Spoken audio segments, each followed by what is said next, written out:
Got a quick fix? Why don't we just force everybody who's addicted to get sober? Forcing someone into sobriety, dude, has been proven to be incredibly effective. They're not just forced to get sober, they're also forced to maintain their sobriety. Why would we even waste our time with alternative recovery methods if we can just force them to be cognitive? What the actual You know that's the same trauma that leads to craving of substances? That's the exact same situation that makes somebody want to escape their reality. Yeah, not everybody wants to take their sobriety seriously, and not everybody is ready. But when they are, helping them develop the necessary tools and skills to not just reach but maintain sobriety and happiness is just as important as not consuming the substance. Sobriety isn't just about not consuming a substance. It's about finding reasons why the life you choose to live is actually worth living. It's about being able to generate happiness and not have to utilize a substance to give you an illusion that you're a happy person. In extreme cases, yes, there are some people that should and are forced into sobriety, but that doesn't work for everyone. The only time that that's necessary is if their life or the lives of the people around them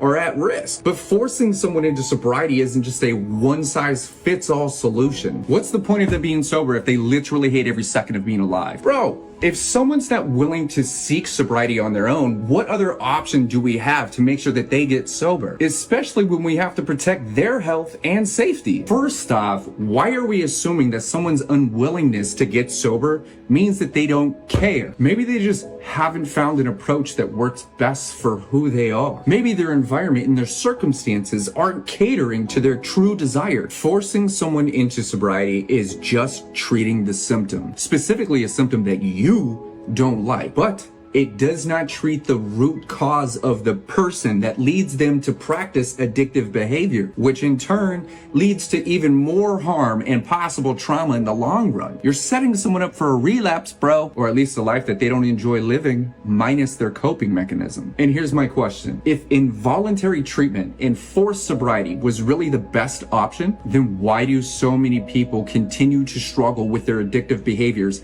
even after they were forced to get sober?